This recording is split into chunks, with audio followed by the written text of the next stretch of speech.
Cinder. And I'm here with Sydney, and we are here with BS Astrology. Yay. What's up, y'all? This is episode 15. It is April 14th to April 20th. Um, we are both simultaneously experiencing a lot of life transit, like things are happening. So we are meeting online again. We will get back to in person. It's just life is lifing. I'm in the middle of the move. Like things are happening. This is like the neatest part of my house right now. Um, we're filming this on Monday, April 7th at 2:24 p.m. So as a reminder, we are a week behind or a week in the past talking about the future. Yeah, but we do know that right now especially on this day, the markets are crashing at an unprecedented rate. Mhm. And Mercury has just gone direct after being retrograde, really kind of fucking up the vibe. And some of the key moments for this week are Mercury is going to re-enter Aries. What else we got? This is the last week of Mars in Cancer. Thank God.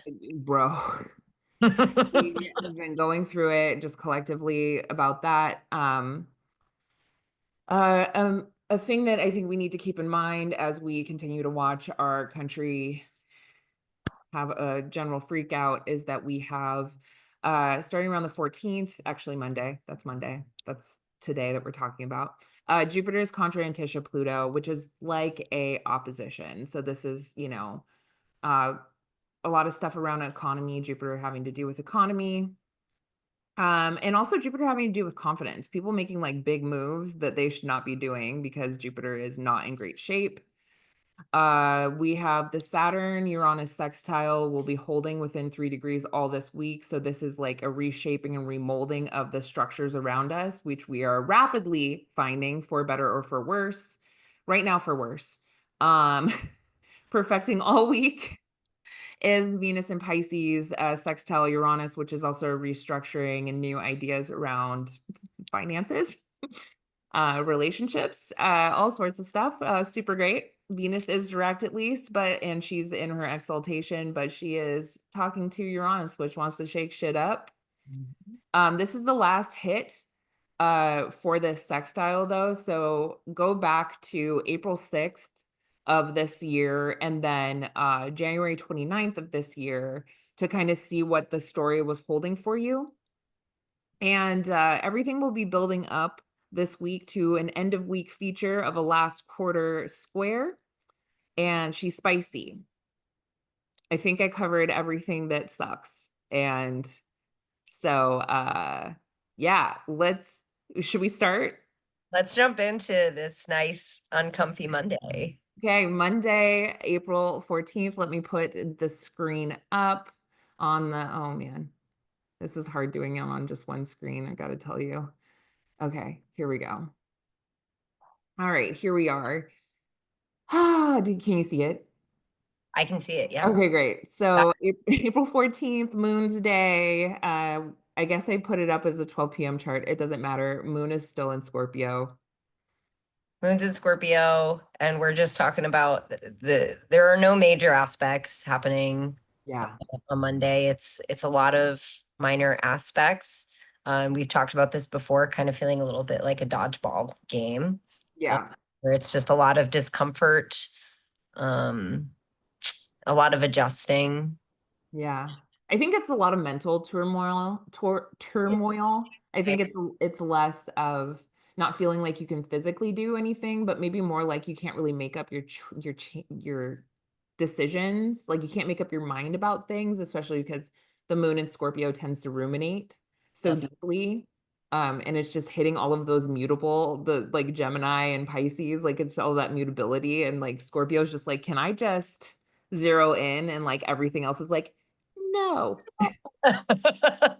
Yeah, exactly. Like it's making a sesqui square to Venus and Pisces, and then 3 hours later it's sesqui square to Saturn. And So then a sesqui square to Mercury, and then a sesqui square to Neptune. yeah. Uh Like, it's not great. it's not great, right? Sesqui squares are not very comfortable. I, Uh, I'm wondering if because of like the almost like the emotional volatility and also like rumination of that moon in Scorpio, that like once we hit the evenings aspect of that quincunx to Jupiter and Gemini, that like it has all the info, it's done all the ruminating it can do, and now it's ready to make that adjustment. mhm. Yeah, I mean, yeah, I think, or it'll be forced to make that adjustment, right? Real. Yeah. I wouldn't say it's gonna feel ready to with the quincunx, but it's gonna be like, ah, okay, now I have all the information and now I can see exactly uh why this doesn't fit or why this isn't gonna go the way that I want it to. Yeah. Like an acceptance by the end of the day. Yeah. So yeah, it's there's no one particular aspect that we can really hone in on except maybe that moon quincunx Jupiter Yeah. And today. considering that the moon in Scorpio is ruled by Mars in Cancer, Yeah. like the last days of it, right, where it's still having these emotional outbursts, Mhm. this quincunx feels probably especially volatile and in adjusting in a way where you're like, oh, that came out of left field, and I didn't know that this is the way that it has to go now. Yeah. Yeah, and yeah, because we are getting close to the end of that Mars transit, we are starting to get into those final Hmm. degrees of Mars in Cancer. And it's just the word that you've used a lot, Sid, that I really like is pregnant, right? Where it's just kind of been like building up this story. And once you get into those final degrees, it's pregnant with the story that it's been telling. Yeah. Um, And and I'm wondering too, like was it Mars in Cancer at that 28 degrees here Mhm. is in Saturn's bounds. So it's like definitely it's trying to end things. Yep. It's like a malefic and it's in the other malefic bounds. Like it's like a danger zone, essentially. He's acting more martial than ever. Mhm. And he's not making decisions that are necessarily um maybe not even based completely in reality. It is based on how deeply he's been processing things. Yeah. Ready to cut some heads. Heads will roll. Yeah. I mean, there is that exchange between the moon and Mars that could potentially have Mars behaving a little bit better, Mhm. but we also need to keep in mind that we are entering the territory in which Mars is going to be applying in opposition to Pluto. So I think everything is feeling pretty intense. We still have that Saturn Mars trine, which is separating now, but he's still in action. So things are still like rapidly being cut and snipped and away. And this is the first time you brought up the Mars Pluto opposition, but we were also talking about these Mars Pluto contacts before we started recording, and it's volatile as hell. Yeah. Maybe one of the most volatile uh transits that you can have or aspects that you can have in your chart. Oh no. Yeah. So yeah, and so we should be thinking, especially with any Mars contacts, since we are starting to come in within the bounds of that Mars Pluto opposition. I think Mars is going to start being pretty dramatic. Uh, Yeah. so that. Yeah. Mm-hmm. Yeah, especially when we get the vibe change of Mars going to Leo, but that is in a few days. So if you Yep. feel like things aren't really quite going the way that you need, it's just emotionally frustrating, kind of crisis feeling day with an adjustment at the end. Mhm. Know that you can always try another day, and that means we would try for Tuesday. Yeah. So, This is definitely one of those Mondays where it's just a case of the Mondays. yeah. Not So let me move forward. Let's go into Tuesday. right. Tuesday. Share screen. Here we go. Okay, so Tuesday, April 15th. This is the Mars's day. Mars is anoretic. Mm. He's in his last degree midday, which, that means far more feeling in crisis. Yep. Really trying to wrap stuff up that he's been doing in this Mars and Cancer way. Mm-hmm. And yeah, It's yeah, the last degree of this Mars and Cancer experience. And again, about to hone in on that Mars opposite Pluto. So yeah, this is going to be an intense week for Mars for sure. Yeah. Uh, with Tuesday, we start off again. We're starting off the day with more minor aspects, right? Yeah. 2:55 a.m. We've got Moon quintiling Pluto. 5:41 a.m. 5:41 a.m. and then 8:42 a.m. You have two moon quincunxes, one with Chiron and one with the sun. So, but most of this is going to be like before we've really started our day. Yeah. But I do think that like that those quincunxes kind of feel like an ego check. There's an anxiety kind of hanging around, potentially over whatever came up in the evening before. Um, the one aspect that I would say is probably the loveliest for what it could be is at 8:51 a.m. we get a moon trine Venus at 24 degrees, 39 minutes. So, maybe we're feeling a bit more secure in our relationship. We're having some sort of flow there. Yep. But it's the trine with the moon is so minimal, it's so fast. um I think it's the one good thing we can have hold for us until we get to 10:22 a.m. Mhm. We have that moon opposite Uranus and Taurus. I think that this is economic. Mhm. I think that this is something around the volatility of our markets, Mhm. some sort of awareness about what's going on, what we can potentially expect in the future. And Mhm. also, this is just people pissed Yeah. Yeah. about how are they going to survive? How are they going to pay for the groceries? Like Uranus and Taurus, like everything is shaken up around our sense of stability and security in this world. And the And moon, our sense of value in this world, right, yeah, is, you know, kind of coming to terms with what we know we deserve. And we certainly know that we don't deserve to starve to death. you know? yeah, yeah. I Yeah. think of Like that. Scorpio being other people's resources, Taurus being our own resources. There's definitely a conflict happening here, or yeah, like you said, kind of like a breaking point. Yeah, I think yeah, breaking point sounds right. Like emotionally, we are at our limit. I mean, Moon in Scorpio is always at its emotional limit. It Mhm. is the limit. Mhm. Um, and then at 10:30, which I mean, it's just minutes after this opposition, the moon will go out of bounds for the rest of the week. And when we know that the moon represents the people, like the mood of the people, we know that people are feeling very, very emotional, very over the top reactions to pretty much everything. And the people are volatile. We're now in a volatile place. And because it's also happening in Scorpio, you know, people are probably feeling pretty disrespected, I think, Yeah, you know? definitely disrespected. Uh, You're not feeling safe, that's for sure. no, that was going to be my thing is our sense of safety and security has been compromised, right?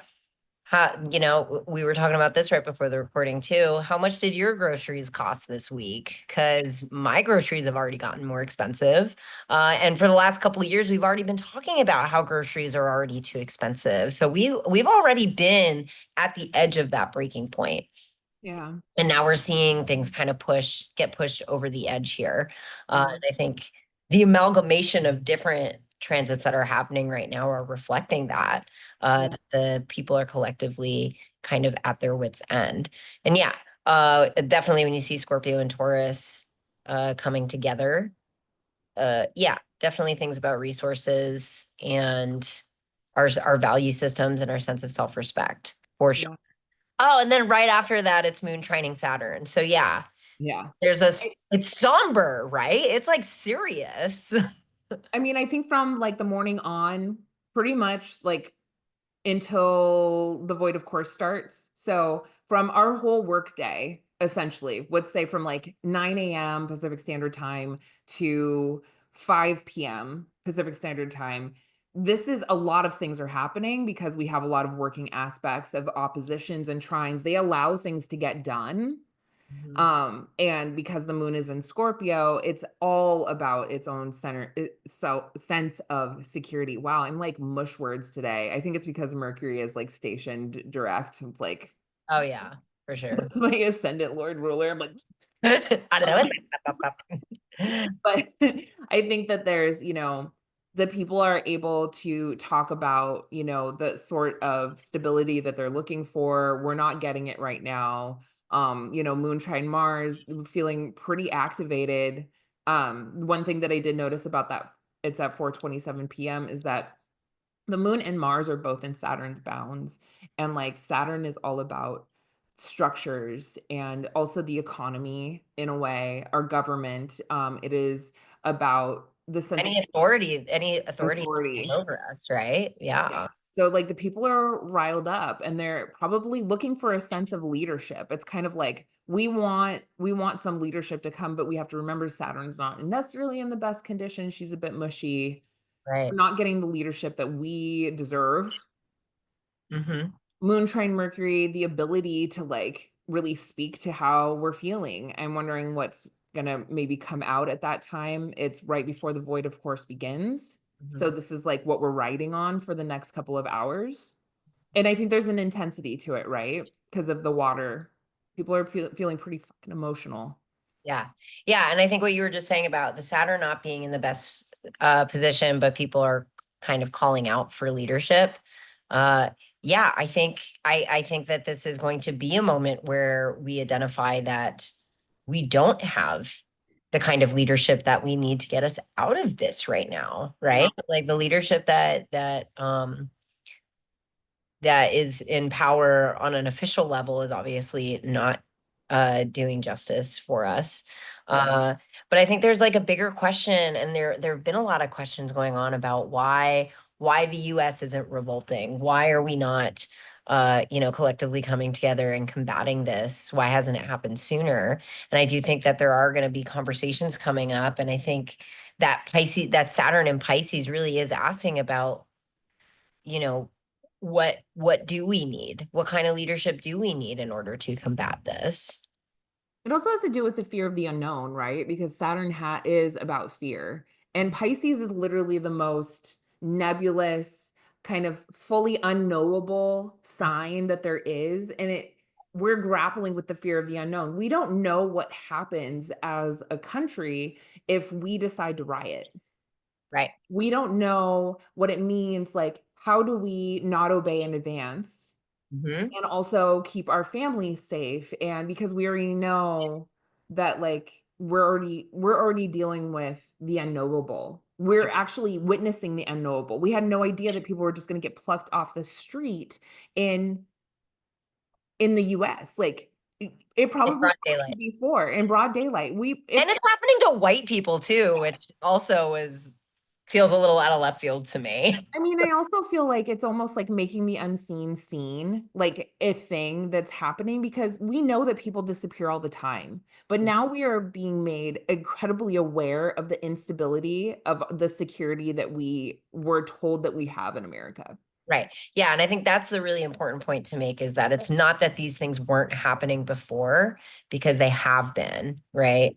But yeah, now there has, it's been emboldened, right? There's a lot more comfort with just doing it out in the open. And it's almost this like, what are you going to do about it kind of energy? Uh, yeah, it's, it's definitely bringing the unknowable to light. I think there's also an issue of people. I think in the US, we have taken for granted a lot of these like creature comforts and essentially these things that Yeah. we perceive as being uh Actually stable and secure about our economy, about how things are, how they and exist. our entitlements, Yeah. right? Like we really it's hard for us to understand that we collectively as a country, we couldn't possibly know what it's like to live in a war-torn country, where war is actually happening on your soil. We may learn what that's like. We may learn what it's like for nobody to have secure housing. Yeah. We may know what it's like, we may learn what it's like for people to not have any sense of property, right? Yeah. So yeah, a lot of that stuff I think Yeah. it's gonna be a big week of us kind of getting that slap in the face Yeah. a little bit. Hmm. So at 7:37 p.m., the moon does enter Sag. I think this is very mixed bag. I think the mood lightens up, but we have to remember that the moon is ruled by a Jupiter that is in its detriment Mhm. and also in its fall. So he's not he it's like almost like the moon in Sag is like, I need to be free. I don't know how to get there. I don't know what to do. There's too many options around. It's kind of caught in this Gemini energy, right? Of like, do I go this way? Do I go this way? Kind of thing. But Sag they're wants just to like trying to jump check it. out. Yeah, Yeah. yeah. And it was super intense, and now we're just trying to check out. It's like cognitive dissonance in a Yeah. way. It Um, is cognitive dissonance, and I think that's a great segue into the next transit, which is Moon trining Neptune and Aries, right?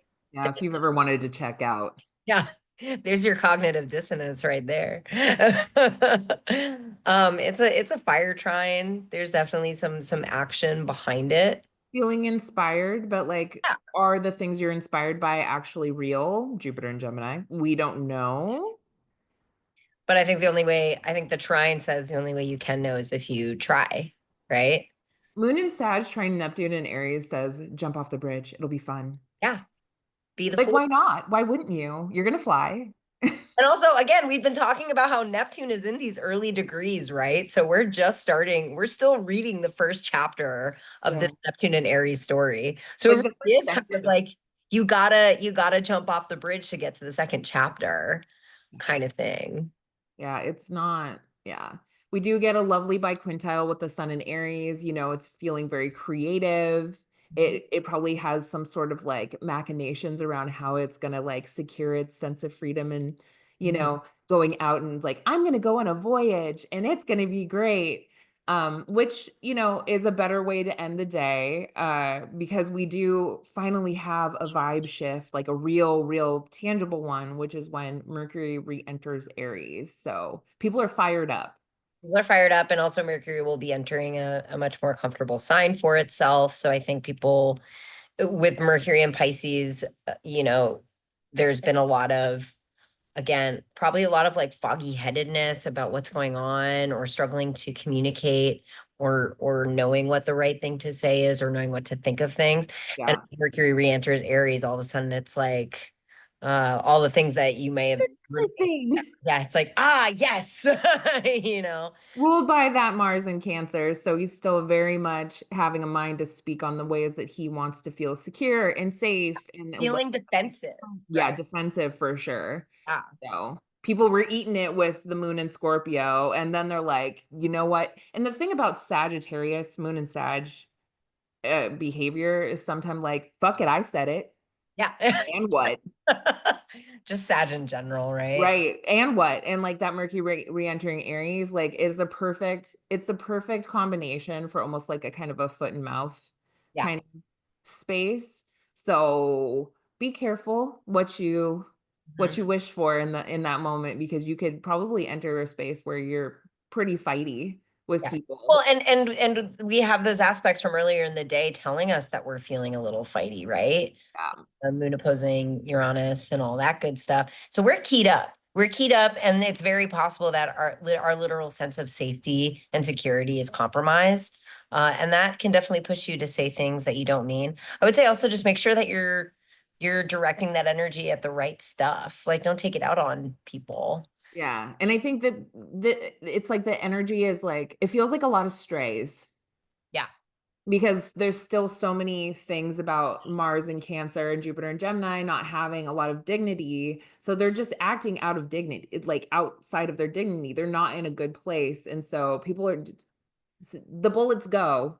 Yep. Do they hit the mark? Maybe one does, but you got four strays in the back. Yep. One Yep. hit the wall, another one hit, a toy, one hit another person. They're like, why am I in it? Yeah. Yeah. Look out for friendly fire. Look out Yeah. for friendly fire happening on this day.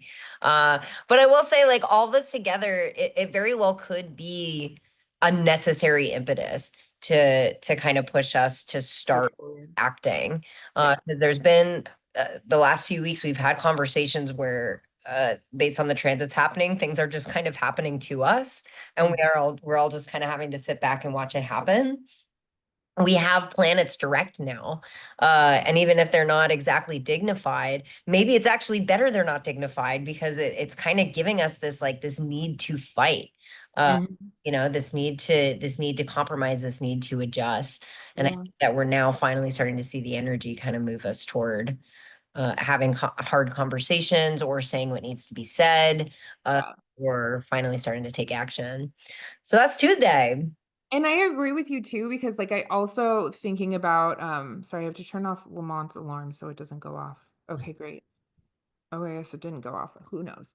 Um, Mercury, meh. But like considering that we're pushing ourselves into the last quarter square, which is going to literally push us into action, this is a perfect time. I think that like Tuesday, it's almost like the starter gun is like cocked and people are looking at it and they're like, cool, I'm gonna get this done and this done and this done because we're about to like shoot out the barrel and it's not gonna feel good. It's gonna feel like we have to get it all done at once. Mhm. And we have all this fire in the sky now with Aries and Sag, like we're really trying to get it going. So I think Tuesday's a good day for getting shit done. Is it entirely comfortable? No. Are we feeling a little angry and fired up? Yes. But like whatever, we still have to work when we're having a bad day, and at least things are getting done. Exactly. Yeah, things are getting done. Uh, and we're just making the best of a bad situation, I guess. So Oh my gosh. Okay, so let's move on. that brings us to hump day. Everybody loves a hump day. It's Mercury's day. Mercury just went into Aries, so he is at his anaretic early degrees of 0, conjoining with Neptune on this day. Yep. This can be really inspirational, feeling real mentally inspired, also confused. This could go either way, is what I think. One or the other. There is 3:05 a.m. We have the moon in Sag sextile Pluto in Aquarius. So this is an ability for the moon in Sag who really isn't trying to go deep Mhm. because he just goes broad. He's like, I'm looking at the whole forest. Why the fuck do I need to look at one fucking tree? Exactly. Yep. And but with that Pluto contact, he's like, okay, I can see like if I also take into account some of the trees, I see how it impacts all of us, Pluto and Aquarius. Right. Yeah. Pluto and Aquarius, right? So it's fortunately Moon and Sag doesn't have to look at one single tree. It can Mhm. kind of just hone in on like a few trees, right? Yeah. Yeah, and I think that's the thing is I think it's nice. I think Sag and Aquarius enjoy having an exchange It's more like the philosopher sextile. exactly. Yeah, I was literally what was in my head was like ancient Greek philosophers like hanging out at the bathhouse. I don't know, Yeah. maybe like jerking each other off and talking about stuff. But But that's early in the morning before, maybe parts of New York are up where there's an intensity here that is can work really well should you work with it well, where yeah. you're feeling capable of like handling that sort of intensity because we have some sesqui squares by the moon 11:50 a.m. to Chiron. This is one, it's like a body injury aspect. Be Mhm. careful with your bodies with the sesqui square. um and also I just think it's like such emotionally, like it's like emotional pain. Mhm. um and then a couple hours later, 2:50 p.m., the moon says we square the sun, and so now it's like ego pain. Yeah. Like these two, they're so close together, these It sesqui squares. it almost makes me feel like you'll encounter something that triggers you internally and then you project it outward and kind of show it on your face. Yeah, Uh, yeah. so, And I, then we have that Mercury with Neptune. yep. Yeah, so let's talk about that because that's kind of the biggie of Wednesday is Mercury conjunct Neptune in Aries at 0 degrees. Mhm. So again, this is definitely like a popping off aspect, and this is a really important plot point for the beginning of Neptune and Aries. Yeah, I think there's messages here, right? Mhm. On it's also Messages on that are going to reverberate over the next 14 years, potentially. right because Mercury's on the Aries point. Mhm. Neptune's on the Aries point. So these are messages that impact us all, that we all, the world is seeing and witnessing together. Right. It's telling us a story about how this Neptune in Aries is going to go. This could be messages of war, Mercury in Aries, message, war. This could be, the visions that they're trying to kind of get us to co-opt or co-sign about war. This Yeah. can be kind of, Or just the country in general. We're talking, it's like messages of what our new beginning is going to be, right? it's also propaganda of war. Yeah. Neptune is the story of war. Mhm. Like Yeah. whatever we're willing to fight for, Hmm. it can be. Yeah. Neptune dissolves as well. I mean, it brings this like diffused, like kind of blows things up bigger than God, Yeah.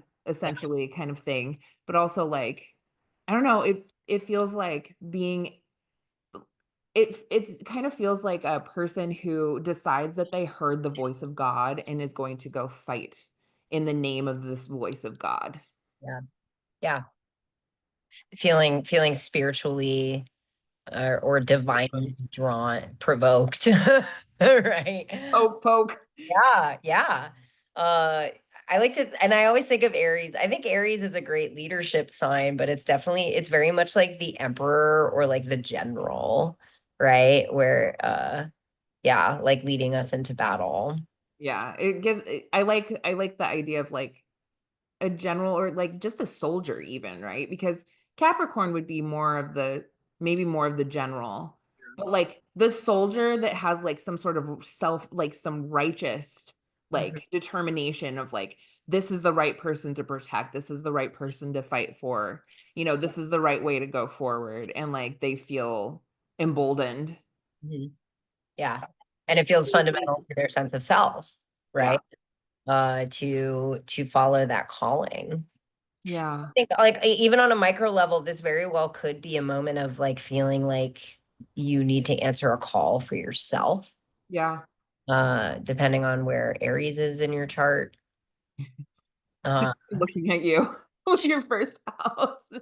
my first fucking house, so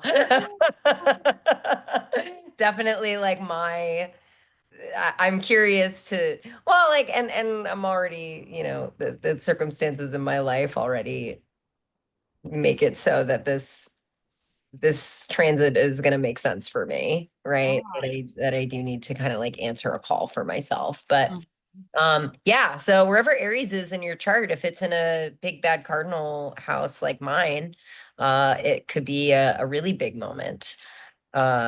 And could be answering a lot of questions about what the next 14 years of your life personally will look like. But yeah, I think also this is going to be significant on the macro level. Yeah. And I think that there is just so much conflict happening internationally right now that anytime I see a big Aries conjunction, especially at the beginning of this Neptune, I'm like It's telling us stuff. telling us that like our entire international constructs are about to get really shaken up. Yeah. Keep an eye on that for Wednesday. Yeah. And then we have a really annoying aspect later in the day. The hits keep coming. It's Moon and Sag, Sesqui Square, Mars and Cancer. And Uh, it's minor, right? But so deeply fucking frustrating go to bed. yeah, Bro, go to bed before 10:30 p.m. Just yeah. go to bed. 8 p.m., set your alarm, put on your little Berenstain Bears like and clock out. Just clock out. Yeah, check out your your sense of safety is going to feel icky.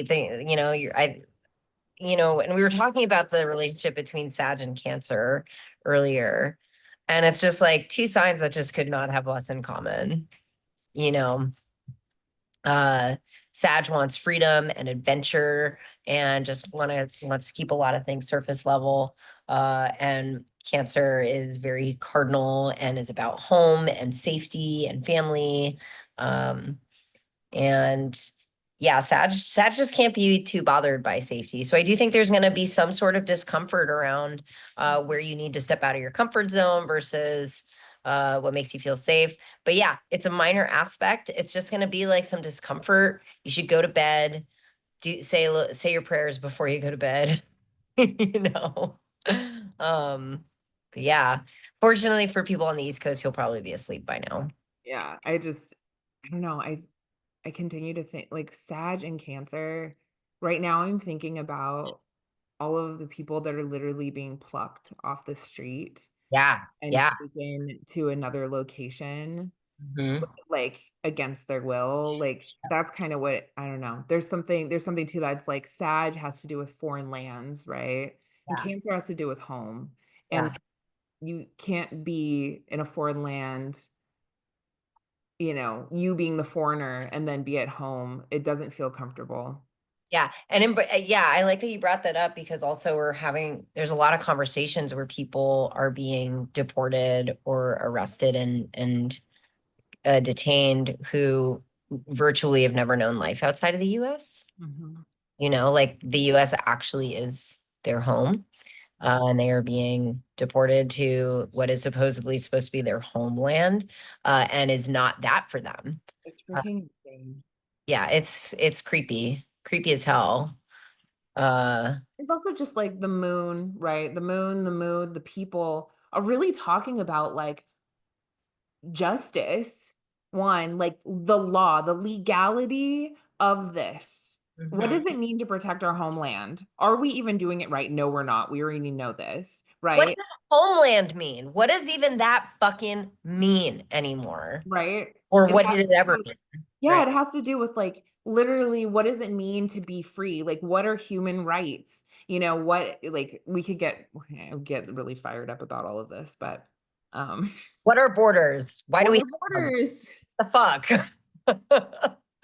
These But like I think this is imaginary motherfucking lines don't really exist. it's an unresolvable square Yeah, it is an unresolvable square, right? where Yeah. there is anger Mhm. and yeah, anger and deep, well, not even deep, just frustration. Um And then that will take us into Thursday the 17th. Let me grab that up. Hold on, did I move it over? Uh, is this? It's hard doing this all on one screen. You Uh, got this. You're doing awesome, buddy. thanks. Nope, that's the wrong way to do it. Hold on. Here we go. Okay, here we go. It's great. So Thursday, April 17th. Thursday is Jupiter's day. And Uh, I'm starting with the Jupiter transit, which is nice. right? Maybe. Moon opposite I'll do it Jupiter and tonight. Gemini. It's fun. I mean, yeah, yeah, yeah. I suppose it feels hyphy, you know? Yeah. It feels hyphy. Yeah. So we have Moon in Sagittarius opposing its ruling planet, which is in Jupiter. detriment in Gemini, right? So Um, that's definitely an argument. yeah. As but like verbal sparring, You right? go to your parent and you're like, and another thing. Mhm. And it's like, and I think it's definitely like nitpicking details versus looking at the big picture. Right. Two people kind of sitting on the two sides of that. So yeah, I think just like arguments. Yeah. It's almost like Moon and Sag is like, I don't know why this is such a big deal. Mhm. And Jupiter's like, are you sure about that? And then they're like, But look at let's this and over. this and this and this, right? Yeah, it just feels like a potential overreaction Mhm. kind of situation. Um, so that, the opposition is, also an awareness aspect. Something comes up, because it's coming up and meeting Jupiter. This can certainly mean something economic, some sort of realization there. And then, what do we got? Oh, yeah. Moon semi square Pluto. Oh, yeah. She doesn't feel good. No. Um, Moon being by quintile Mars, I think that could really make you like, there's also a little bit of a hyphy thing there too. Wanting Mhm. to feel competitive, like, yeah, I'm gonna do it. But I do like that trine to Chiron at 5:38 p.m. Mhm. There's something healing here. There's some wisdom offered Well, here. I think that I like the biquintile to Mars too. Okay. I think that that leading into the Chiron trine, I think that does allow us to look at some of the discomfort earlier in the day, Mm-hmm. find, you know, think about it a little bit more creatively, Yeah. which can introduce some opportunities for healing. For Mm-hmm. And then we have a trine to the sun, the moon trines the sun. I Mhm. believe that's a disseminating trine. Yeah, so it's like, this is a flowing aspect where how you're feeling and what you're kind of trying to do or embody has this flowing aspect to it. It can go forward. It has a similar vision. It has the same vision seen in a different way. Void of course begins at that time. We love a good closing aspect before the void of course. It means that maybe people are feeling a little bit, they're feeling inspired. Yep. We got the fire stuff going on with it. They're feeling motivated. We like that. Um, And carry that through the void, right? yeah. So We have, holding it over your head as you're walking through the void. Uh, yeah, we'll have a square to Venus in Pisces as well. Oh, is that where the void of course begins? Maybe I wrote the note wrong. Well, I hope it's no, it'll be. I hope it's not that. We're Yeah. gonna The not void that. of course begins with that square to Venus and Pisces. So I'm sorry, it's not a good flowing aspect as we thought, but it is to I be. will say a moon Venus square isn't like the worst square ever, and it's a mutable square. But also like try not to overeat. I'd be okay with that being the worst that comes from it. No, I mean like that's like gluttony. Moon and Sag and Venus and Pisces is like a full gluttony, like spending too much money, eating too much, drinking too much, fucking too much. Mhm. Like, Yeah, that's very much, especially with Venus and Pisces, it's very much like, oh, I don't have it in my bank account to go out and party tonight, but I'm gonna. but I'm gonna, But I'm because gonna. that's a fun little square. Yeah, yeah. Like I It's said, Thursday though. You have to work tomorrow. So, you usually have to reap the consequences of that square, but not till later. So yeah, overindulgence for sure. I think that moon square to Venus always there's a risk of overindulgence. I big also like aspect. yoga reading because it is kind of like eating your feelings, right? Oh I yeah. don't want to deal with my feelings, so I'm just gonna indulge and bury it in something more pleasant, right? Well, and Sag can have to do with escape, right? And Pisces definitely has to do it. It's Both, like, both absolutely are about escape. Yeah. so there's definitely some stuff there, but the biggest aspect of the day happens at 9:21 p.m. We have Mars re-entering Leo. Bless Great. blessings. I'm angry that we are like a week behind this, honestly. Yeah, we're I'm ready to hear all my right. body's ready. But so good news, bad news bear, right? Yep. Mars re-enters Leo, gains some dignity because he's no longer in his fall. Mhm. Cool. There's some cool stuff with that. We like that. He's behaving a little bit better. Mhm. But definitely kind of hyphy because Leo. But now we have this within 3 degrees of that opposition to Mars. And we have to remember that for this whole week. Like this is this is anger Yeah. building Hmm. to some sort of either physical outburst, right? Because it's in fixed signs and they're not in yin signs. This is not an internal explosion. This is an external, very visible, very public display of anger, of rage, of Right. Yeah, something. and I think that's what's important to note about when we're talking about Mars regaining some dignity. It's still Mars, right? It's the same thing that we've been talking about with Mars trining Saturn, even though trine is a flowing aspect, you're talking about a flowing aspect between two malefics. I think it's similar energy here, where when Mars gets more dignity, it just means that Mars is more comfortable doing what Mars is supposed to do. And Mars is supposed to be conflict. Yeah. So rather than Cancer being all passive aggressive and Mars kind of zigzagging along and us not really sure what direction we're going in, it is going to function more comfortably as Mars being in Leo, like Sid said, being fixed and moving forward. But that doesn't necessarily mean it's going to feel nice for us, right? Mhm. Particularly with that Pluto Mars opposition. Yeah. So, but still fun. I'm so happy that it's leaving Cancer. Mars rules my chart. So Yeah. I'm ready to feel like I'm moving in a straight line. Yeah, and I mean it's very potential that for those who are Aries risings, right? They've been literally being put through the gauntlet Yeah. for the last 4 months. Mhm. And now there's a way forward. Is there a conflict at the very beginning of it? Yeah. But does that bring some sort of, it's almost like clearing the debris out of the way? It's like boom, and then all of a sudden you see a clear path, potentially. Is So, Aries rising also good at dealing with direct conflict? Yes. So, so we got this. yeah. But yeah. Mars doesn't clear the shadow until May 1st, so know that you won't be entering new territory with this story until May 1st. So we have that vibe shift in the evening. The moon in Sag is going to quincunx Uranus and Taurus. This is such a weird quincunx. Yeah. It's such a weird, I think it has to, like, it feels like a confidence check. Hmm.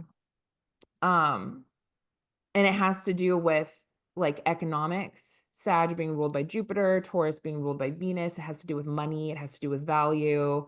So I automatically think like our feeling our confidence in the system in some sort of way. Yeah, I agree. Yeah. We've got Sag wants to be an adventurer, wants to learn new things, wants to be setting out on uncharted territory. Mhm. Uranus and Taurus is looking at its finances or looking at its resources and being like, I don't know if we can do that right now. Like, Yeah. I don't know if we should go out into the unknown right now because things are a little tight for us right now. And Yeah, Moon is like, take a chance. what'd you say? Moon is like, take a chance. And Yeah. Uranus is like, we got to break this up, yo. So, Exactly. Yeah. As Moon and Sag is like, well, maybe we should be a little uncomfortable. Let's just, again, there seems to be a theme going on this week of like just like jumping into the unknown, right? yeah. So there's a little bit of that, but there is a discomfort or a stalling Hmm. with that. Oh yeah, and then follows right after 11:27 p.m. We've got Moon and Sag squaring Saturn in Pisces, both in bounds of malefics. So Both in the bounds of the left. So it's like that. I think that's just depression. yeah. And I think that that's kind of gonna tells us a little bit more about that quincunx to Uranus and Taurus, right? Where it's like you want to go forward, you want to hit that uncharted territory, but there are tangible issues with resources or money that is restricting us from being able to do that. Uh, That that square feels like, if have you ever seen the videos of the little kids like playing basketball with like their parent and their parent just like like reality check, you can't play basketball, and the kid's like, damn, like that's what that feels like. It's like we're like, yeah, like it's Aries season, we're doing all of this stuff, we're going forward, we're moving forward, blah blah blah. And then it's just like womp womp, yeah, actually. yeah, shitty reality check. Uh, Yeah, and it is interesting that that's happening right after Mars re-enters Leo, Yeah, right? it's like, whoa there, buddy. Whoa Yeah, there. yeah. There does seem to be this overall energy of like, I'm ready to go, I'm ready to jump, like throw me in, coach. And it's like, hold on, like put on your gear first, right? And So what's also interesting about that is that the next day in the morning, the next aspect after this square where we're like want, the moon will enter Capricorn. So let me put up that chart because I think that's fascinating because it's like you get the square with Saturn, and then it's like, oh, but how about some Capricorn energy to like help out your day? I was gonna say it's almost like a nice response to that kind of crappy energy, right? Where it's like, oh, there are things that I need to be taking more seriously. There are some things that I haven't taken into account. So now I'm going to enter into a sign Yeah. that kind of allows me to take those things more seriously. Yeah. Mhm. Let's take account. Let's take account of what we're trying to do and trying to make a plan. Oh yeah, and then right after 7:32 a.m., Moon in Capricorn, quincunx, Mars and Leo. Uh, Yeah. So that seems to be reinforcing that story of like Mars went into Leo and is like fucking ready to go. And there are some other forces that are being like, whoa, whoa, whoa, whoa, whoa, buddy. Uh, Yeah. there are things that we still need to address here. Yeah. Which Mars and Leo isn't gonna love. It's a fixed sign. So No, no. But like Capricorn is so good about making plans. mhm, Like me, like this is the plan. I've already analyzed all the data. I've taken into account all of the ways. mhm, Like, but we're taking action. It's cardinal, right. you know. So Yep. like I don't hate it. I don't hate it. I think there's definitely going to be a sense of we were really excited to like leap forward into something, and Moon and Capricorn is going to check us and be like, that's going to happen, but it's not going to happen as fast as you think it will. Yeah. Yeah, Yep. we have to get real about this Yeah. Yeah. for sure. Uh, 8:32 a.m. Moon square Neptune in Aries. This is emotional confusion. This is feeling deluded. This is feeling yep. taken advantage of in some sort of way, lied to. Yep. Uh, especially, I don't know, it's kind of bringing me back to that Wednesday Mercury conjunct Neptune. Yeah. It almost feels like we're kind of revisiting that. Uh, Mhm. Yeah, no, that makes sense. yeah, and kind of being like, yeah, like now we have to revisit this and feeling emotionally confused about moving forward, right? Or feeling emotionally confused about the kind of that step that we did take. Yeah. Kind of wondering like, was this the right step to take, or was I a little impulsive about this? Yeah. I Mm. agree.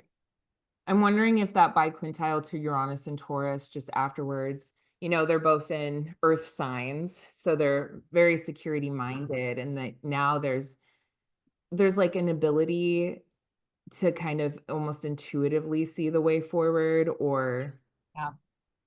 Mhm. um make the inspired changes that we Yeah. need to make.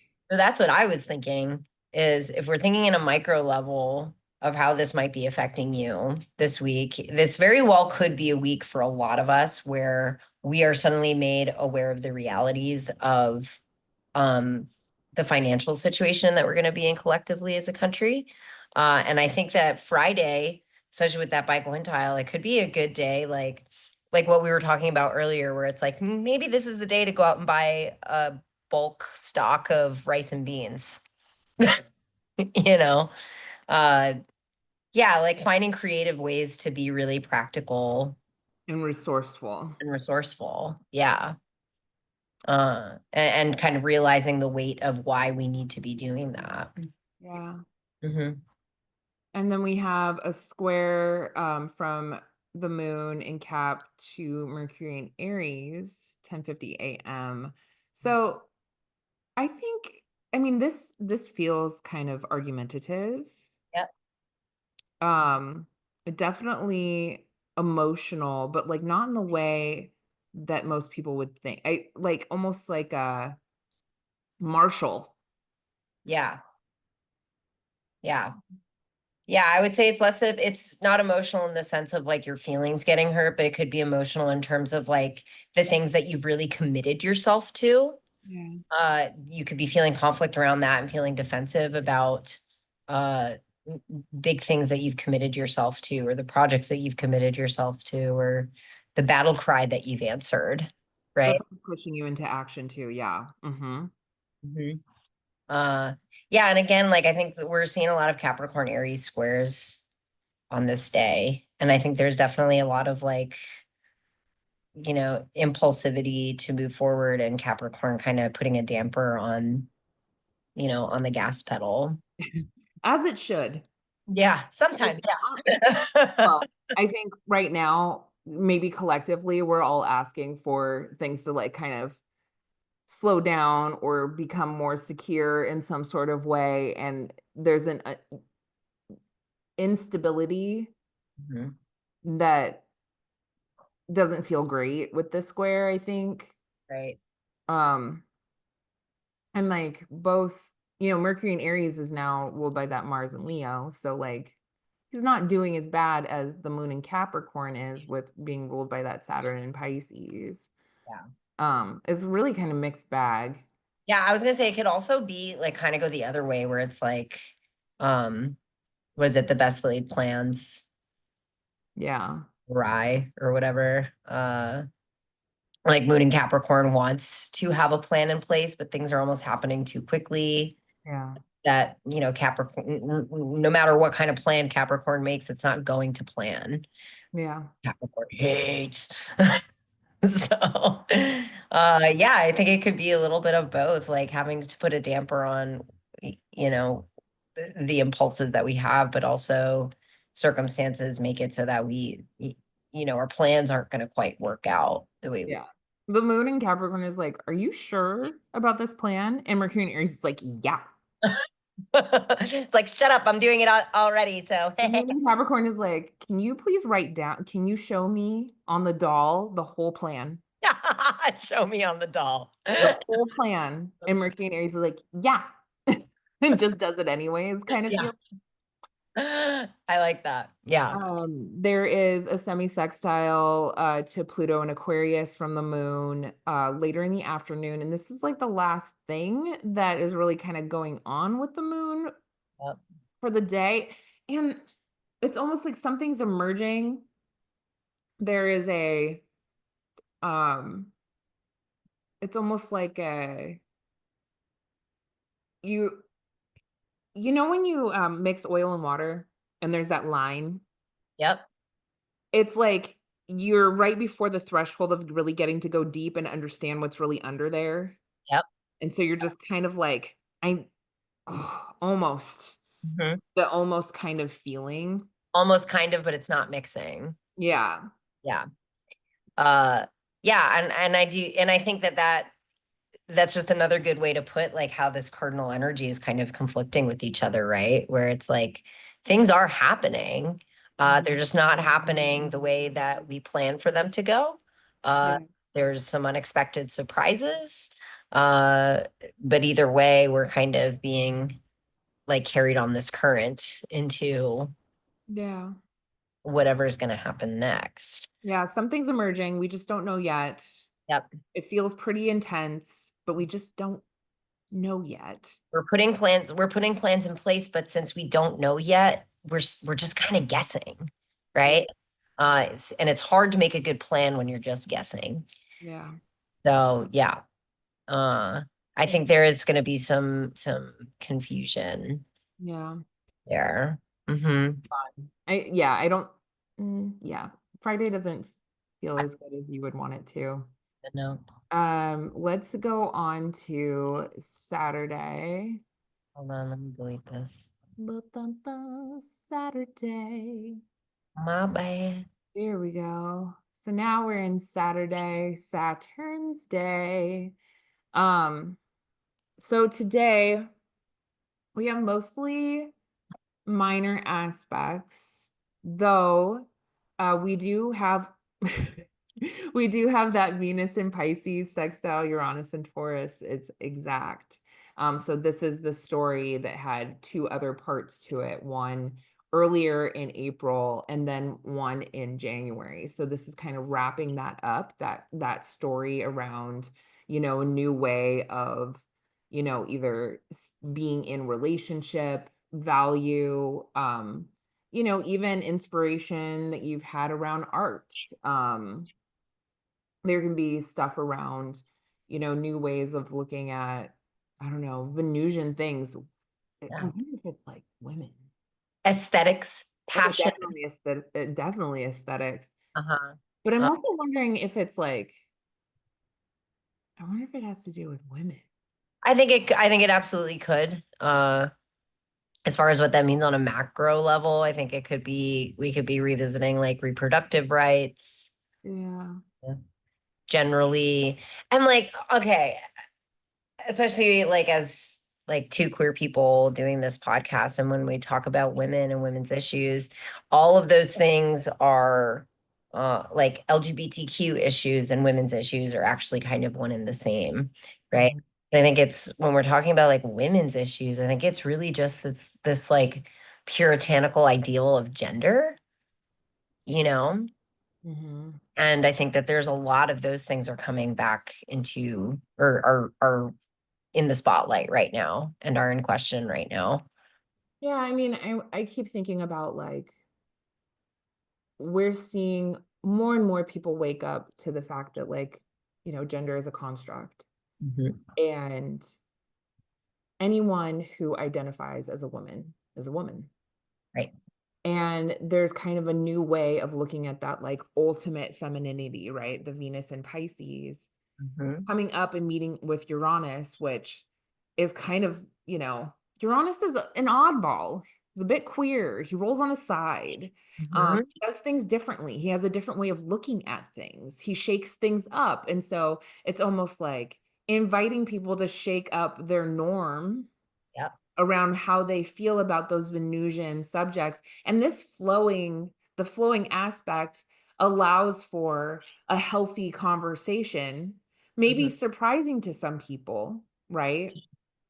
In some Yep. ways, it kind of feels like an awakening. Mhm. Um, I mean, I Well, and also it's the Venus is conjunct with the North Node on this day, right? let's look. Yeah, new Yeah. way forward for women. So we are shaking things up again when we have these contacts to the nodes. Mhm. Uh that is definitely some instability with Uranus. Yeah, I think it's like trying to shake things up and show us a new way forward Yeah. with these things. Yeah. Yeah, I like it. And it's also wrapping up something about this story too, because the Venus and the North Node are in a balsamic and an ending conjunction. Yep. So I like that. That could be kind of surprising. Neptune's still on the world point. I Uh, think fun surprising. yeah, I think this could actually be a nice day. that that's bold. Bold friend. That's bold friend. We do have the moon in Capricorn will be quintile, both Venus and Pisces and Saturn and Pisces. And I so think that's good too. I like it too. I like it too. Mhm. And then the best thing happens ever at 12:56 p.m. The sun enters Taurus. Sid's birthday month. We're like sun season. There we go. But I think that in the way that like the sun in Aries, is very much about like new beginnings. Now Taurus goes, can we make it cozy? Like, Yeah. can we like pump the brakes a little bit? And start building the foundation, right? It's like it's exciting that you've done this, that we've had this new beginning, but let's make sure that it actually starts becoming something, Yeah. right? That's where Aries downfall can be, right? Is it's like I want to start this thing and I want to start this thing and I want to start this thing. And Aries isn't really interested in follow through, or Taurus is interested in follow through. Taurus is interested in like everybody being chill. Like on my gravestone, I like if I had one, it would say, and she just wanted people to calm the fuck down. Like, you know? So, however, now that we have this Taurus energy, anything that goes through Taurus is going to square that Mars and Leo. So, 1:20 p.m., Sun in Taurus, square Mars and Leo. This is a fixed square. It's definitely having to make some sort of change, but it doesn't want to because it's a fixed square. Fixed squares don't want to do that. I'm seeing ego struggles. It is creative, right? Yeah, There is a creativity thing here. It could be about art. yeah. It could definitely be about ego. I Mhm. want to feel safe. Mars and Leo is like, I want to feel seen. I need to be seen. And Sun and Taurus is like, I want to feel safe. Yeah. And feeling safe and needing to be seen or a desire to be seen or noticed are two very different things. And trying to find whatever that is. Yeah. I think like what Leo and Taurus have in common is creative output and just like creative and like aesthetic inclinations. So I think Yeah. there could be some conflict around that. Like you said, there could be like an art thing happening here or Yeah. creativity thing happening here, but there's some sort of tension like It's still attention. Like it's mixed reception, right? Because like the sun in Taurus receives Mars and Leo, but like Mars and Leo does not want to deal with sun in Taurus because it receives it by detriment. So it's just like, Yeah. It can kind of be like this really well-intentioned uh expression towards somebody, and the other person is like, that's really nice that you thought of that, but that's not what I wanted. yeah. Right? That's so Taurus also. Oh my God. Taurus is like, yeah, that was a nice try. That's not what I wanted. One's also like pushing, it's like poking the bull, Yeah. Hmm. like Taurus just wants, I just want to like be in a hammock Yeah. and like eat tapioca and Mhm. like stare at my dog, you know? I love tapioca, but you know, Eating, right? but Wants Mars and Leo is like, yeah, it's like, hey, Taurus, can we go and let's go play? And Taurus is like, Mars and Leo like brought its entourage over to the hammock and was like, can we hang out with you? And Taurus is like, I only brought enough tapioca for one person. right? Like, I needed you to read the room. Yeah, exactly. And then Mars and Leo's feelings get hurt because it's like, you should have read me, bitch. So yeah, I think that it's dynamic. I think sometimes dynamic is a little bit of a cop out word for a square when sometimes squares are just hard. But I do think that this can be dynamic. Oh, 100%. Yeah, there can be some funny energy to work with here. I think especially if you're a creative person, Yeah. like just in general, because we do have that 3:33 p.m. moon quintile Mercury in Aries. Mhm. Um, some way of expressing ourselves, Yeah. right, becomes really possible. Yeah. Yeah, it could be that tension, that dynamic could be a source of inspiration, Yeah. some creativity, right? Especially 3:40 p.m. Mars and Leo trining Neptune and Aries.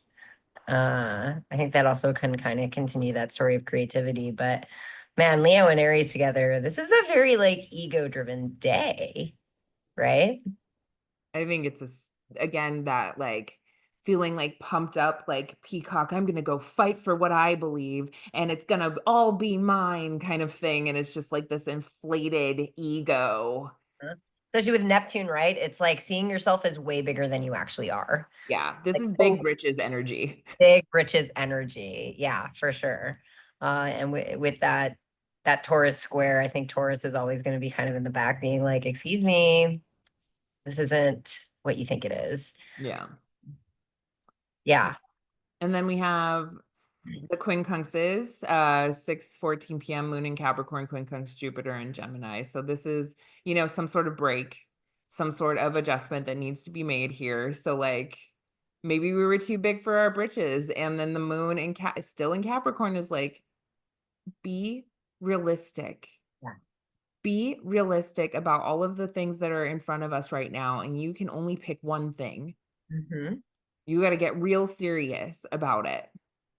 And with the quincunx, obviously that we can't often find uh, a resolution through the quincunx. And I certainly know that if you ever ask a Gemini to choose one thing, they're going to be like, Yeah. And so, Moon and Capricorn is easily can do that. yeah. Once they make up their mind, they make up their mind.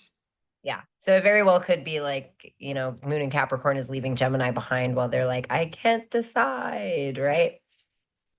So I think there can be like indecisiveness with this, Mm. right? Where it's like you have to make a decision, but you get kind of paralyzed, kind of like choice paralysis Yeah. a little bit. Hmm. And then we get a very intuitive Moon quintile Neptune in the evening. Like that is just incredibly intuitive in a very different sort of way where people are like, how do you even know that? Uh-huh. Yeah. And that could probably be helpful for that quincunx earlier in the evening, right? If you find yourself with choice paralysis in the evening, just trust your intuition. Just go for it, right?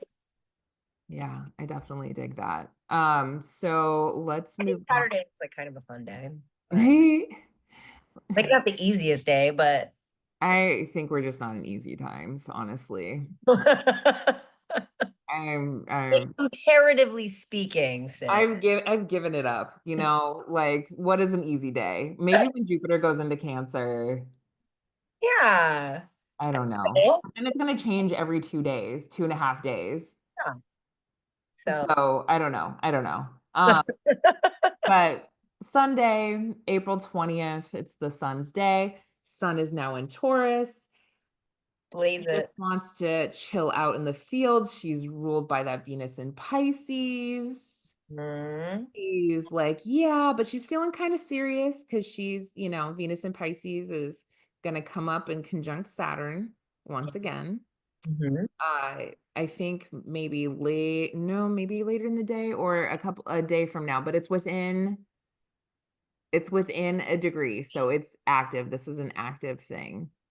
I think that there's very much some being very minded about our security and safety, feeling safe and inspired inside of the sorts of relationships and the values that we hold. Um, I think that there's still a lot of volatility in the sky. Mars is still applying to that opposition to Pluto. And we will have on this day, the moon's going to enter Aquarius and it's going to trigger this. Yep. So, we also have the sun and Mars like pretty much in their last quarter square. This is volatile. So, as much as the sun wants to be stable, I don't think that she gets that at all. No, this isn't going to be a fun Sun and Taurus moment. Uh, Yeah, this is what it feels like to me. So when I was a kid, my parents, my mom in particular, would like throw me birthday parties. Mhm. There'd be kids running all around. Think of them like Aries, Mercury and Aries, just kids running around everywhere. And I would go into my room with a tree On your birthday. on my birthday, and I would sit in my room like, and I could not wait for them to go home because it was too much stimulation. Yeah. And so I feel like, there's a lot of stimulation in the sky and potentially a pretty volatile anger response should should things not go well. And they frankly could definitely not go well. Yeah. Yeah. Yeah, this is definitely I would say like the week starts out okay and like it kind of ends in a volatile place, right? You get a lot done on a Sunday, but are you angry? Potentially. Maybe that's what drives you to get stuff done. I don't know. So it makes you want to go bring a treat into your room and go la la la. Yeah, exactly. It'll go one way or the other depending on your chart. But yeah, we're starting out with that square to Chiron and Aries at 3:28 a.m. Feels good. So we're kind of starting our day with that energy, with this like owie, like activated wound energy. I would pay attention to your dreams that night, because it's gonna might bring up some unresolved trauma or wound that you need to deal with, Mhm. or that is just gonna be activated on this day. Yeah. 5:33 a.m. Moon biquintile Jupiter in Gemini. Uh, It could feel okay that's for a okay. moment. Uh, and then it's bringing us into moon sextile Venus and Pisces, which is nice. That's a nice little thing right there. Uh, Taurus and Pisces love being cozy together. That feels cozy. Yeah. All right. Yeah. And I think maybe the sextile, like being able to have that conversation between the moon and Venus lends to the intuition that comes with that moon trine Uranus just an hour later. Yeah. So that morning, really from let's say 5:30 a.m. to 9 a.m. is really quite lovely. Yeah. And it could So be in a the thing where foreground. it could be maybe like you had that bad dream from that square to Chiron and Aries, and you wake up and just feel the need to be gentle with yourself, right? Yeah. Uh, it is a good morning to be gentle with yourself. Make your cup of coffee the way you like to make it. Have a nice breakfast. Mhm. You have a sweetie, or if you live with your good friends, maybe you can sit and have breakfast together. Like it's that kind of energy, Yeah. you got the Taurus energy and the Pisces energy. Uh, Yeah. Feels like a nice time to like treat yourself a little bit. And then we get a nice, the sextile with Saturn kind of stabilizes things at 9 a.m. The void, of course, begins. So, Mhm. in so many ways, then we have like basically it's about a 7 hour void, of course, Mhm. where I think maybe we're feeling like something is kind of bubbling on the outside, but internally we're feeling pretty stable, like restabilized for a moment. It's Yeah. almost like fishbowl energy. Inside your fishbowl, you're okay, but you watch the world burning around you and you're like, well, I don't have to be out there yet. Yeah. Mm. Yet. Yet.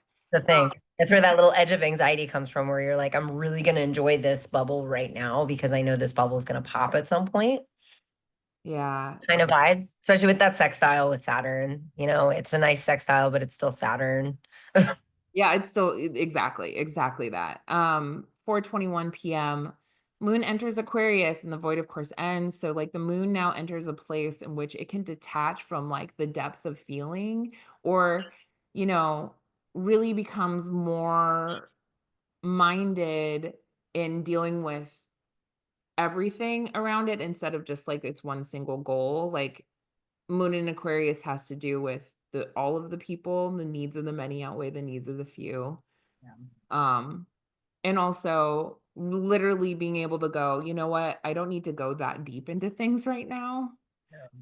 Even though that's kind of a lie because there is Moon conjunct Pluto in the end of the day, but I think the ability for Moon Pluto to be conjunct in that sign is so much less traumatic, maybe. I don't know. I don't know.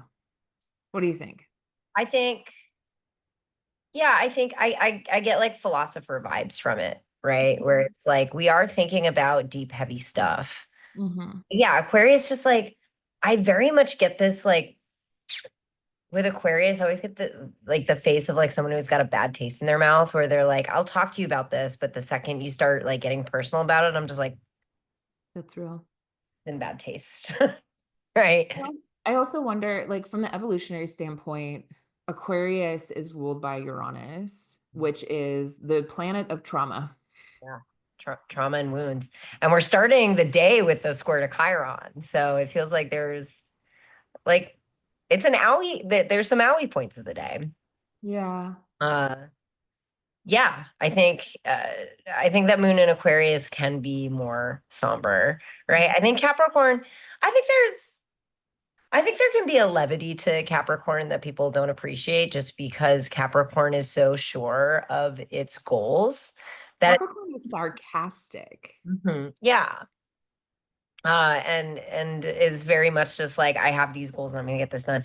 And then Aquarius gets into this much more thoughtful, Um, kind of like ethereal kind of place. Cerebral. Yeah, yeah, very much so. And I think that when we're thinking in terms of like trauma and wounds, I think it gets much more to this place where it's less like I'm thinking less about like these tangible goals that I have and more reflecting on what it all means. Yeah. Um, It's so, yeah, I think the afternoon into the evening is wildly mixed bag. yeah. Because that moon in Aquarius, sextile Neptune in Aries, right? That should be fine. Moon in Aquarius opposite Mars and Leo, not fine. Not fine. And then we have the last quarter square between the moon and the sun in Taurus, which is also with that Mars in Leo happening. So now we have a fixed T square in the sky, Mhm. activating that upcoming Pluto Mars opposition. So maybe um it's the preview to what that opposition really is about. Mhm. It's volatile, Yeah. spicy as fuck. Spicy as hell. Oh God, that's gonna suck. Yeah, I'm just like fixed T squares. It's like, I mean, fixity always feels like crisis because it doesn't want to move. It doesn't want to budge, but that T square is literally forcing something into action. And this is why, like, I've always, I go to bat for squares. I have a lot of squares in my chart. And I do think that there's a lot of like dynamic growth aspect that can happen through squares. But in the moment that, especially when it's a big T square, Mhm. And the moments that that is happening, it's absolutely a crisis point. It's a crisis point you should pay attention to because you can learn a lot from it. Yeah. But yeah, it doesn't feel great in the moment, and it can actually feel like a crisis. So I will say, I think that like the mixed bag of it is Moon in Aquarius sextiling Neptune at 0 degrees. I think that's going to kind of give us the flavor of like what this particular moon transit in Aquarius is. I think there's like an overarching theme with the Mhm. moon in Aquarius over the next couple of days based on that sextile to Neptune. And so it's something we can kind of keep in our back pocket or keep in the back of our mind. But yeah, then the rest of the day, the moon is a little bit in crisis. Yeah. Because then at 11:19 p.m., it's conjuncting Pluto. Moon's in crisis. Moon's in crisis on Sunday night. And it's obsessed about something. Yeah. Yeah. Which if you're dealing with a crisis, you might start ruminating, start thinking, especially again, we're talking about Aquarius, it's a very cerebral sign. So I don't think it's going to be this like deep emotional kind of crisis, but I definitely think there's going to be like the wheels are turning and you're like, how do I make sense of this kind Mhm. of thing? Hmm. It's definitely, yeah, there's an intensity that really offers itself up really starting probably at 6:35 p.m. with that the moon opposite Mars and Leo. Hmm. There's an that's an awareness opposition, right? And then the T square at the same time, it's forcing us some sort of way and then literally throwing us into emotional turmoil and crisis in the evening. I'm very interested to see what this weekend holds because that's kind of wild.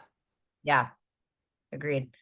It's also 420. So, and I Yeah. think it's Easter. I Is it? Oh, yeah, yeah, yeah. think it is. I haven't celebrated Easter in a long time, but if you are celebrating Easter with extended family on Sunday and you guys have been drinking all day and then it gets into the evening, Yeah. be aware of that. Yeah. Mhm. Yes. Yeah. It's just volatile. Especially because with Moon, when we're like, let's talk about Moon and Aquarius being in crisis for a minute. Crisis of community, crisis in friendships, Yeah. you know, Crisis of hope. yeah, yeah. I was gonna say there's dreams and aspirations associated with Aquarius. Yeah, and I think it could be a crisis of hope or a crisis of uh yeah, what we are aspiring to. There could be something about resources of our government, if only because Aquarius it is the second sign to the 10th, right? There's something resourceful around society kind of being maybe brought up or brought low, actually. There's an obsession. Yeah, like the goals and aspirations of who's ruling over us right now does not align with the goals and aspirations of the collective Mhm. or society as a whole. Yeah. So yeah. And again, yeah, it is activating that upcoming Pluto Mars. Yeah, so I do think that it's almost like foreshadowing. Yeah. And well, in the last quarter square, right? Like that's a crisis of is it awareness or consciousness? Awareness, Hmm. where like we know what we now are very aware of what has to shift, what has to change. It feels like, especially with Moon in Aquarius, it's like a revolutionary aspect. Hmm. I'm not sure if you've ever heard Sam Reynolds talk about his idea of Taurus. Hmm. And he's like, Taurus are actually rebels because they literally won't do what anybody wants them to do. They'll only do like they're like the true rebel of the zodiac. I resonate with that to a certain extent, if only because like people could say, everybody's jumping off this bridge, and I'm like, no.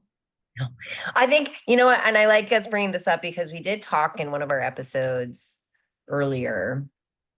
We were talking about about some misconceptions about Aquarius, right? Because Aquarius is known as the rebel and the nonconformist, and it's important to know that everybody's idea of nonconformity or progress is different. So you can still have like fascists being Aquarius's, right? Because it's their idea of progress and it's their idea of like revolutionary ways forward.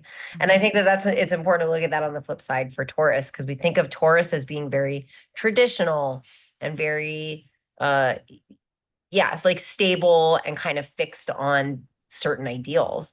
And I do think that you can kind of look at that the other way for Taurus, and that, yeah, Taurus is fixed on its ideals. But those, Being broke, don't fix it. yeah, yeah, It's literally that, because if a Taurus isn't comfortable, it will right. change. Hmm. If it doesn't work for its comfortability or sense of security or stability, it will change. Yeah, But until that moment, Uranus and Taurus, right? Until it hits that moment, why would it? Why would it? exactly. Why would I change if nothing breaks? Why would I eat differently if my body runs great this way? Exactly. Right.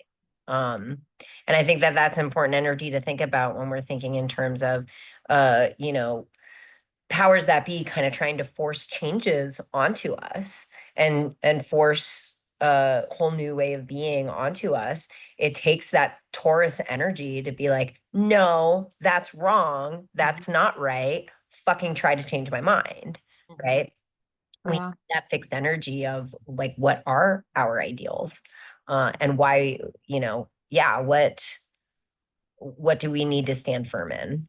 yeah. I Yeah. think this week is wild. Yeah. Yeah, I think this is going to be an interesting week on the macro level. Yeah. I'm very, very curious to see what our government does this week, what's going on with our money. Obviously, this whatever financial decisions they make are going to impact us all personally.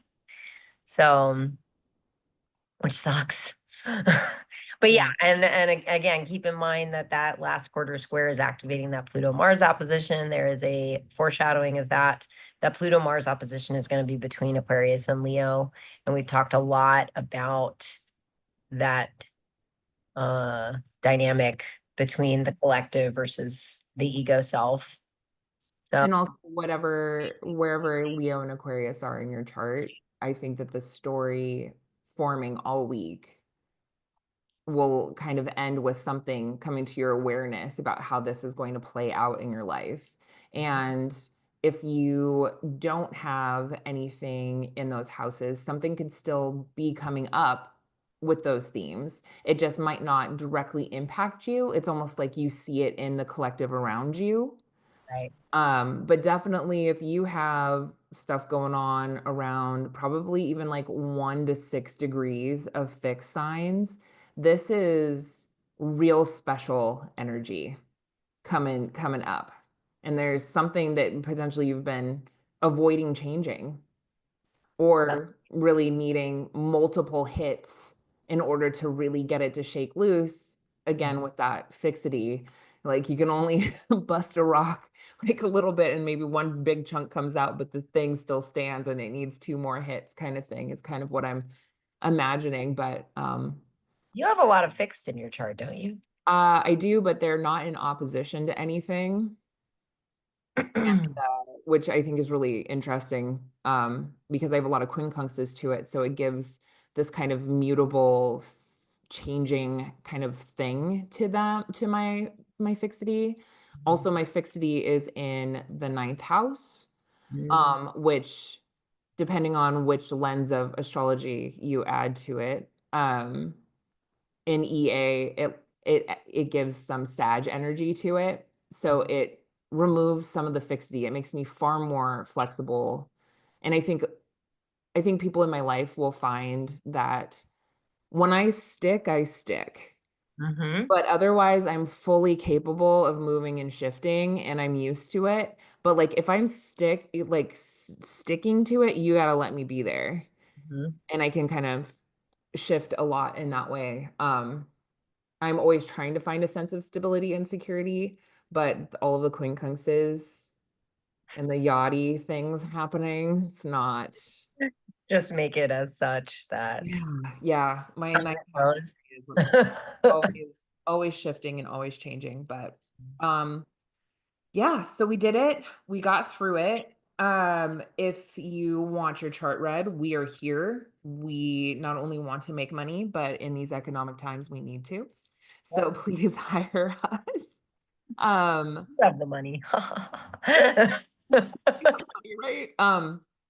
Yeah, so hire us, and otherwise, we really hope that you have a good week. Yeah. Hang in there. Yeah, just hang in there. Wait for May. It'll get a little easier in May. Yeah, yeah, we're just, I think that's going to be an important week. I think there's going to be some oh important yeah, information that comes to us this yeah, week. we're just like we're speeding up now. Yeah. Again, remember all of these things that were retrograde all for all these weeks are now direct and will stay direct until May 3rd. So, uh, yeah, Yeah, definitely I think this is a week to go ahead and just like start trying things out. definitely. Jump in a little bit. Don't be afraid to make mistakes. Moon and Capricorn will check you on it. So, And yeah, and just learn from the mistake, whatever it may be. exactly. All right. Thanks, guys. Bye.